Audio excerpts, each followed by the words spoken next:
Tahu kan anak-anak masih butuh kasih sayang, butuh tempat cerita yang dimana itu harusnya keluarga. Sebenarnya pernah coba untuk bunuh diri waktu SMP. Saya bukan apa, lebih baik tidak ada apa-apa, jangan tidak ada mama. Serius. Saya pikir di sini saya masih ada dengan mamaku. Kemana-mana saya dengan mamaku, saya pikir. Itu pacar saya, rela dia temani saya dari nol sampai titik sekarang. 2 tahun saya tidak ketemu mama saya. 1 kali ketemu mama saya, gimana hidup ke depan saya ini tanpa mama. Aku meninggal dengan gara-gara baca alamat ke saya, tapi mayatnya dibawa ke sana.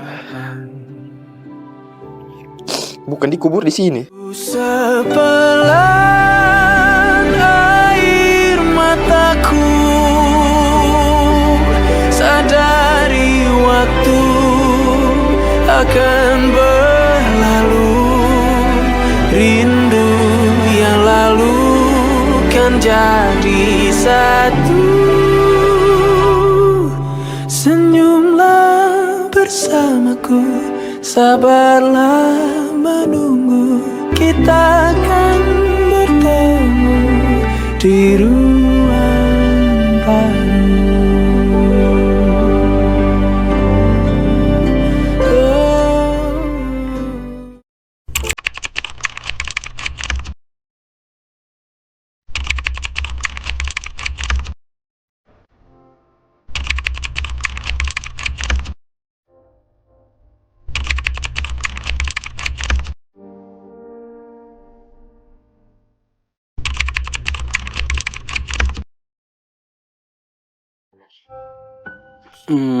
Masa yang terberat yang pernah saya rasakan itu sih pas saya masih menjual di pasar. Di situ kita mulai bangkit dari COVID. Tidak lama dari situ mulai bangkit perekonomiannya kita, dan ada sesuatu yang terjadi di pasar itu, yaitu kebakaran pasar yang sangat besar, yang itu membuat saya merasa stres karena di situ kerugian yang kita dapatkan lah, tempat kita terbakar, barang-barangnya kita hangus terbakar juga. Yang bikin kesalnya kita di situ, kita tidak tahu apa penyebab kebakaran tersebut. Mungkin itu sih yang paling berat saya rasa. Nah, jujur sih dari SD ini keluarga masih kayak basic, masih ada komunikasi segala macam. Cuma itu berubah semenjak saya masuk di SMP, karena itu pas sekali momen dimana papa mulai pindah dari yang awalnya guru, pindah menjadi kerja kantoran. Semenjak di situ papa mulai pulang-pulang malam. Dari orang rumah memang kayak sama mama juga ndak terlalu akrab, ndak terlalu banyak bicara. Jadi mama, kebetulan mama seorang guru yang mengajar di SMK 1 Biromaru. Terus pulang itu nanti kadang sore dekat-dekat maghrib. Jadi papa pulang, mama pulang, terus kakak juga kebetulan itu sekarang ada kerja di US, Amerika. Jadi di rumah tuh sama kakak juga yang kedua itu PNS di sekolahnya, di SMA-nya. Jadi betul-betul itu rumah kosong kalau masih sore begini. Makanya itu yang buat saya kayak jarang pulang kalau belum malam. Sampai di rumah juga rumah kosong, nggak ada percakapan. Mulai SMP saya kayak awal-awal kan, tahu kan anak-anak masih butuh kasih sayang, butuh tempat cerita yang dimana itu harusnya keluarga. Mulai situ saya kayak awal-awal merasa kayak mungkin begini ya rasanya, kayak nggak ada komunikasi. Cuma saya menormalisasikan itu. Saya mulai terbiasa. Saya pernah ada satu kejadian, tahu kan permainan anak SMA yang pukul-pukul papan kan, yang paling besar itu yang kayak paling bagus. Oke. Pas itu momennya saya pukul, itu papannya bolong, tangan saya tembus ke belakang. Ketahuan sama wali kelas dan harus disuruh ganti. Di situ saya ceritalah gini bla bla bla, disuruh harus ganti papan. Tanggapan mama saya itu tidak ada, flat, cuma main HP. Kayak langsung down, pusing juga mau pikir uangnya ini harus dapat dari mana. Karena kebetulan saya juga situ sudah mulai keluar malam walaupun dimarah-marah. Di situ saya mulai berbaur sama anak-anak yang bisa dibilang orang yang tidak ke sekolah. Nah situ saya mulai cerita ke mereka, bla bla, punya masalah begini. Dan bagusnya mereka tuh kayak langsung respon, tangkap. Sampai mereka usaha buat kumpul duit PT-PTan itu buat ganti itu papan. Dan di situ papan sudah terganti. Di situ saya mulai belajar kayaknya teman-teman itu bisa lebih dianggap sebagai keluarga ketimbang keluarga sendiri yang reaksinya cuma begitu ke saya. Masa-masa SMP, saya rasa mungkin karena SMP itu masih pencarian jati diri ya. Jadi dengan keadaan ekonomi keluarga, dengan keadaan keluarga yang gimana ya, kayak jujur saya ini dari anak yang broken home. Papa sering berkelahi, Papa dengan Mama sering berkelahi kan. Terus itu sekarang saja Papa dan Mama kayak pisah kayak gitu. Di masa-masa SMP itu kayak apa sih hidup ini? Kayak apa sih kenapa sih saya dilahirkan kayak gitu sih? Jujur, alhamdulillah saya belum pernah, selama 17 tahun hidup ini saya belum pernah mengalami masa-masa begitu. Saat mendengar cerita teman-teman saya seperti Virus yang kehilangan ibunya, Nadit yang kehilangan ayahnya, Koka kesulitan yang kedua orang tuanya cerai, Karafa kesulitan dalam hidupnya mencari nafkah. Mungkin saya merasa bersyukur, beruntung bisa hidup dan merasa tidak pantas untuk mereka. Lebih ke arah bingung, tidak tahu ngapain. Kayak masa depan itu, aku malah bertanya sama diri sendiri, apakah ada masa depan bagiku? Kayak gitu. Kayak bagaimana ya? Apakah kayak sedangkan saya kerja di sini aja kayak itu kayak saya berterima kasih kepada diriku sendiri karena sudah kuat untuk menjalani masa-masa sulit itu sih sebenarnya. Jujur, saya jujur sekali, untungnya saya ketemu dengan orang-orang yang membantu saya untuk menyadarkan saya bahwa nggak apa-apa loh dengan keadaan begitu, kamu bisa punya masa depan. Aku juga bersyukur sekali juga bisa ketemu satu komunitas, kayak komunitas gereja, itu kayak membuatku kuat sih, kayak nggak apa-apa loh ada Tuhan, biarpun keadaan seperti apapun juga ada Tuhan yang selalu menyertai, gitu sih. Hal yang paling kita takutkan itu dari kebakaran itu, 1 minggu dari situ kita mulai bangkit lagi menjual di pasar walaupun dalam keadaan tempat yang seadanya. Kita di situ sampai malam kita begadang untuk jaga toko saja karena kita takut tempatnya kita lagi terbakar begitu. Dan orang yang paling berarti di masa-masa sulit saya itu yaitu pacar saya. Rela dia temani saya dari nol sampai titik sekarang ini. Sampai detik ini hal yang saya takutkan ini sudah terjadi. Bapakku meninggal waktu saya masih kelas 2 SD tahun 2016. Jadi waktu 2016 itu kan bapakku itu hobinya mancing. Jadi ada waktu di mana saya sama adekku yang ketiga dibawa pergi memancing di Donggala sama temannya papaku. Nah itu kita memancingnya dari pagi. Jadi saya mau menceritakan kronologinya bapakku meninggal ini.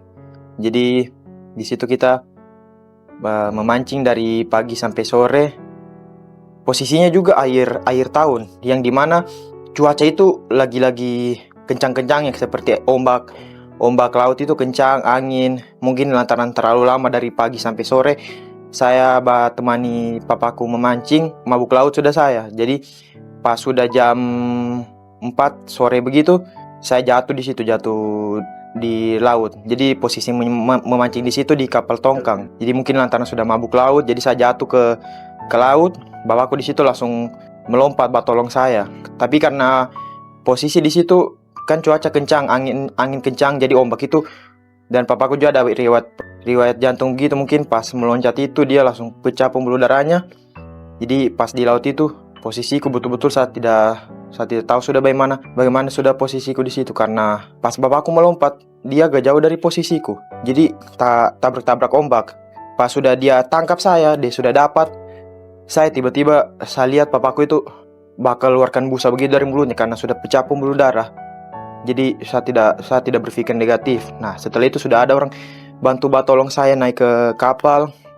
Papaku juga langsung cepat-cepat pergi ke rumah sakit Undata. Di perjalanan bapakku sudah hembuskan nafas terakhirnya di situ waktu dalam mobil. Pas sudah saya cek, nadinya sudah tidak ada bunyinya, detaknya. Pas sampai di rumah sakit dinyatakan meninggal. Nah itu mungkin hal yang sudah saya takutkan sudah terjadi sama saya. Ya mungkin susah karena posisinya di situ betul-betul tidak ada yang menemani waktu saya besar. Jadi mungkin saya berterima kasih banyak sama mamaku karena sudah menemani dari kecil sampai sekarang ini. Ya mungkin masalah pertama itu ekonomi. Sebelum papaku meninggal itu, ya kalau mau dibilang kehidupan atau ekonomiku itu lebihlah dari cukup. Tapi pas meninggal papaku, betul-betul ekonomi itu langsung berubah. Mamaku itu berusaha keras bagaimana caranya anaknya berempat itu bisa sekolah, bisa hidup, bisa makan. Jadi di situ mamaku betul-betul berpikir bagaimana anaknya ini bisa sekolah lancar. Karena kalau jujur, waktu meninggal papaku itu, keluarga dari papaku itu ambil mayatnya dibawa ke Ampana, bukan dikubur di Palu sini. Jadi kita kalau setiap tahun itu membahas ziarah kubur, kalau betul-betul di situ tiada uang atau apa, kita hanya bisa kirimkan doa saja. Tidak bisa kita bahas ziarah ke sana karena jauh. Dan itu hal-hal yang paling saya benci. Papaku meninggal dengan gara-gara bahas selamatkan saya, tapi mayatnya dibawa ke sana, bukan dikubur di sini. Jadi setiap membahas ziarah kita harus ke sana lagi. Kalau ada waktu kita bisa ke sana, tapi kalau tiada kita hanya bisa kirimkan doa. Itu saja. Jadi karena kayak sakit hati sekali, masa orang tua aku dibawa ke sana padahal anak-anaknya di sini semua. Kita berempat. Jadi kita susah untuk balik kuburnya, ziarah kuburnya. Ada sih, waktu meninggalnya mama, saya di situ keadaan masih kecil lah, belum dewasa, kelas 1 SMP. Saya ditinggalkan orang tua saya dengan keadaan masih perlu dididik begitu dan sama orang tua. Tapi dia sudah tidak ada. Mama saya itu meninggal dari 2019 kayaknya, karena kena penyakit kanker payudara. Dia berobat sudah 6 tahun. Terus tidak ada juga sembuh-sembuh, sempat operasi, sempat keluar kota untuk berobat.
Kecil dan keadaan masih untuk di apa ya, masih butuh dian dan dibimbing, tapi itu sudah tidak ada. Itu kakakku untung sekali, dia dari kecil sampai lulus SMA dapat kasih sayang orang tua sama mamaku. Dan saya kasihan, itu pun jarang sulit mamaku. Saya kelas 1 sampai kelas 4 SD saja sama mamaku. 5 sampai 6 saya dikasih tinggal mamaku. Kelas 1 SMP saya dikasih tinggal meninggal selamanya sampai sekarang. Berarti saya ketemu sama mamaku ya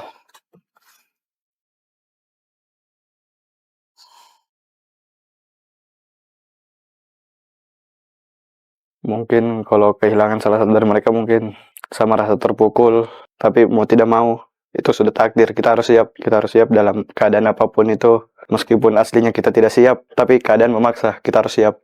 Jika takdir sudah datang, itu tidak bisa ditolak. Makanya saya sekarang ini sangat beruntung memiliki kedua orang tua seperti mereka, yang sangat baik bercerita dan saya bertukar cerita tanpa adanya begitu marah-marah apa. Meskipun mereka rada apa ya, stretch begitu, tapi saya beruntung begitu sama mereka. Ya saya lebih apa, pergaulan saya baik apa, rajin sholat, bisa dibilang begitu. Bersyukurlah punya mereka berdua di hidup ini.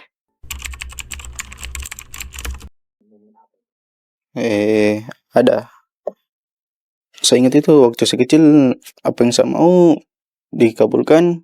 Saya kalau kemana-mana dia selalu ada. Biarpun saya dekat-dekat keluar dari rumah, dia pasti di sampingku. Momen yang paling aneh itu. Dia tidak mau hindar dari saya. Saya pikir di sini saya masih ada dengan mamaku. Saya kemana-mana saya dengan mamaku. Saya pikir tetap mamaku menjaga saya. Meskipun saya tidak bisa lihat, tapi dia melihat saya. Oh ada. Di saat dia berbicara dan saya berdua, itu di posisi di kamar. Berdua, betul-betul. Semua iya, di kamar. Dia bilang, "Ferus, coba sini dulu. Papa mau cerita." Nah sudah cerita dulu-dulunya tentang masih ada mama begini. Tapi saya tidak kuat. Saya lebih memilih untuk tidak mendengarnya. Saya tidak sanggup. Jadi saya tidak tidak dengar sampai habis bicaranya bapakku. Karena saya tahu saya tidak, kalau soal mamaku saya tidak kuat.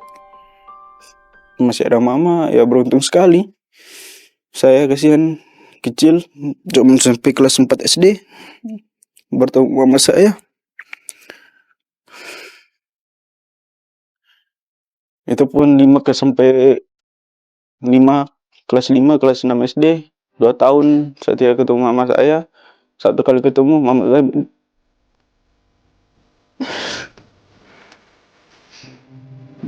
mama saya meninggal.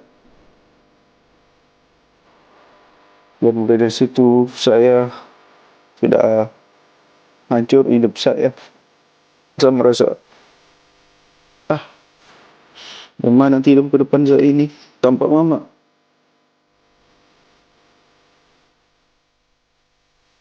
Pernah satu kali sudah lelah dengan hidup ini tanpa mama tuh. Saya tidak tahu mau bikin apa sudah. Dan keadaan keluarga sudah agak rusak kan. Bukan rusak juga apa gimana. Hidup tanpa mama itu susah sekali. Saya itu satu kali pernah saya keadaan dimarah juga karena pulang tengah malam tuh.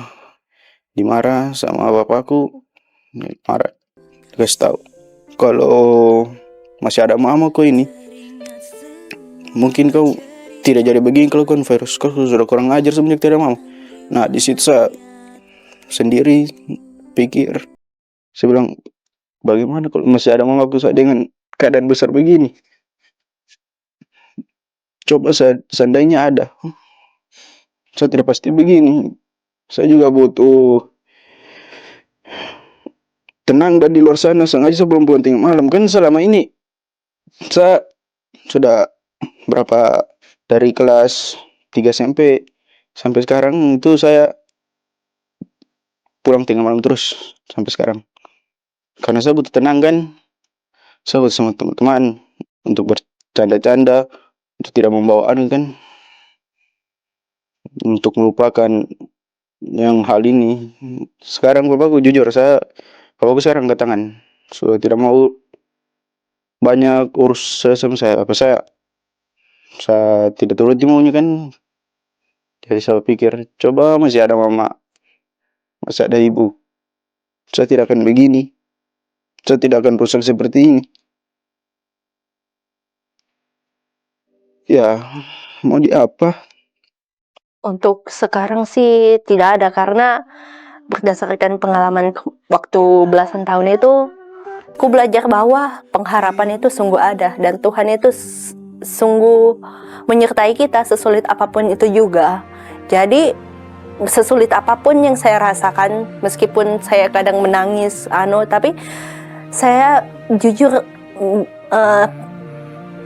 bilang dia pada diriku sendiri, pengharapan itu sungguh ada. Saya itu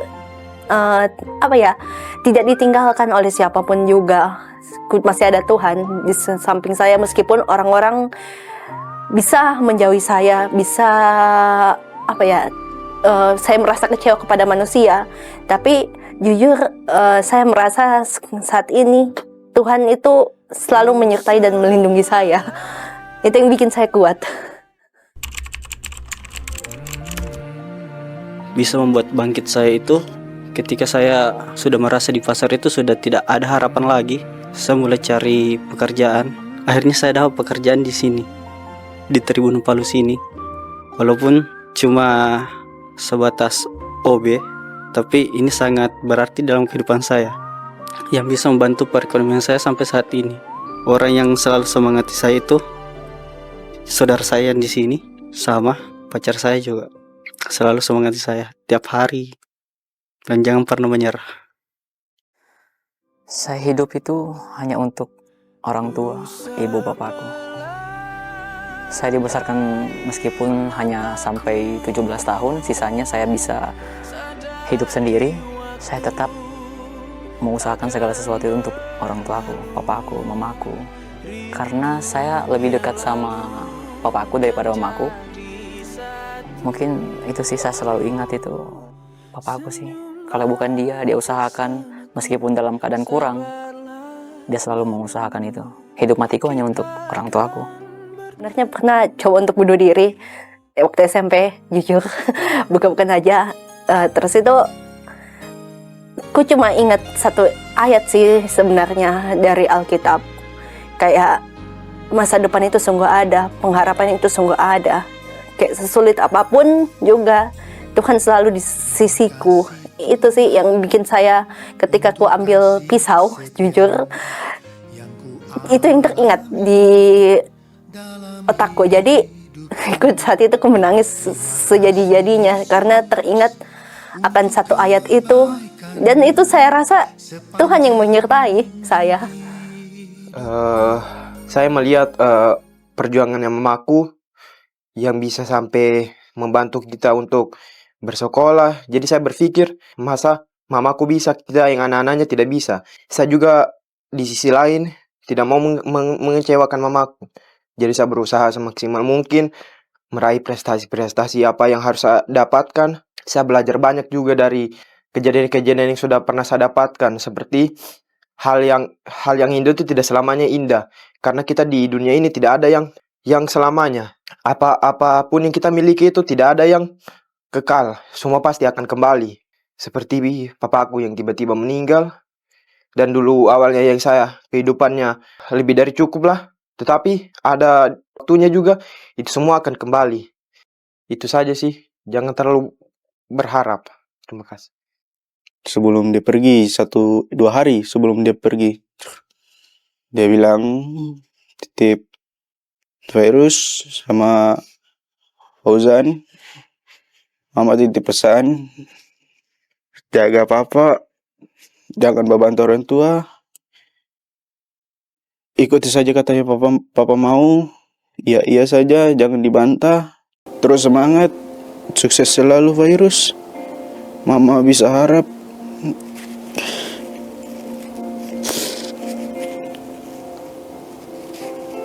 kau akan jadi orang sukses.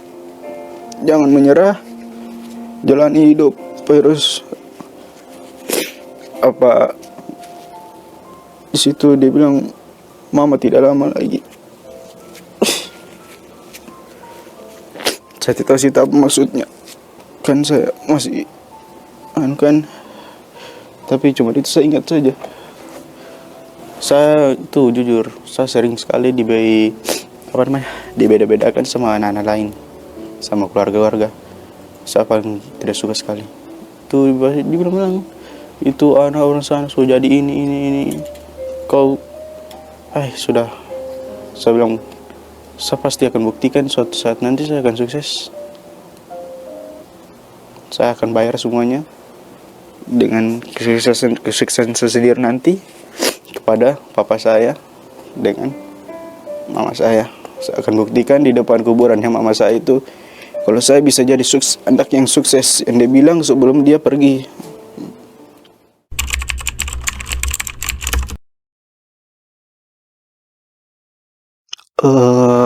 Mungkin pelajaran yang saya dapatkan dari musibah-musibah yang sudah terjadi kepada saya itu, di situ memang kita diuji sama Yang Maha Kuasa kan.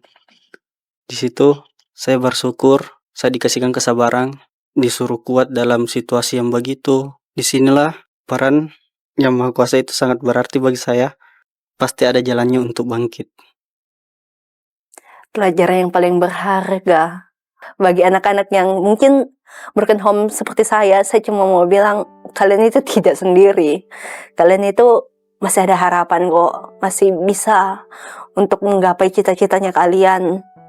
Kalian percaya saja, masa depan itu sungguh ada. Kayak Tuhan tidak meninggalkan kalian. Masalah yang datang itu pasti ada saja yang bisa kalian ambil untuk pelajari. Saya bisa lebih belajar mandiri, tidak bergantung sama orang tua. Dan juga saya, orang tuaku, bapakku sudah tidak ada, saya bisa lebih mandiri juga. Jadi saya berpikir, kalau saya begini-begini terus, tidak ada hal yang berguna buat kedepannya. Sebelum orang tuaku meninggal, saya harus sukses dulu. Harus membanggakan orang tua saya. Sambil pelajaran situ, kos mamaku sudah tidak ada.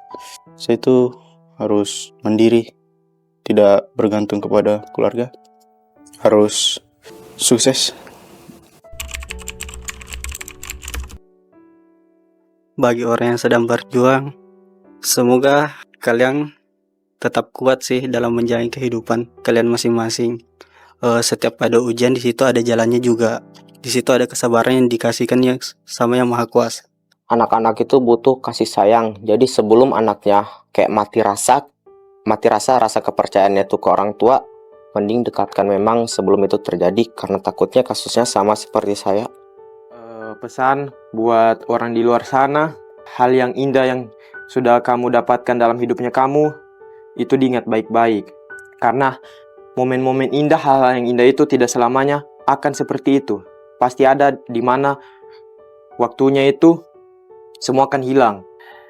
Dalam hidupnya kamu buat banyaklah momen-momen yang di mana ketika kamu tua, kamu bisa mengingat hal-hal, momen-momen itu, hal-hal yang indah dalam hidup kamu. Yang kuat ya, kayak ya jangan putus asa, jangan menyerah. Meskipun ya saya tahu itu berat sekali pasti. Tapi jangan menyerah saja, karena pasti ada jalan. Kalian yang kuat. Saya mau sampaikan apapun itu, jangan ambil jalan yang merusak diri Anda. Karena kalau bukan kalian yang kendalikan, orang lain tidak bisa kendalikan diri Anda. Mesti dari Anda sendiri yang kendalikan. Kalau Anda sudah berpikir untuk merusak, untuk apa saya hidup, Anda jadi orang yang gagal. Yang Anda perhatikan adalah saudara Anda kalau ada. Kalau tidak ada saudara Anda, perhatikan masa depan Anda. Masa depan Anda itu banyak, mulai dari istri Anda, anak Anda nanti, atau bahkan orang di sekitar Anda. Ya, begitu. Kalian itu yang masih ada mamanya sangat beruntung sekali. Ya, Kan biasa anak-anak muda itu tuh suka sekali bantah orang tua, apalagi mama. "Wih, jangan bilang jangan, kamu pasti akan menyesal di akhir, serius, kamu pasti akan menyesal." Tak kekal, hanya sementara.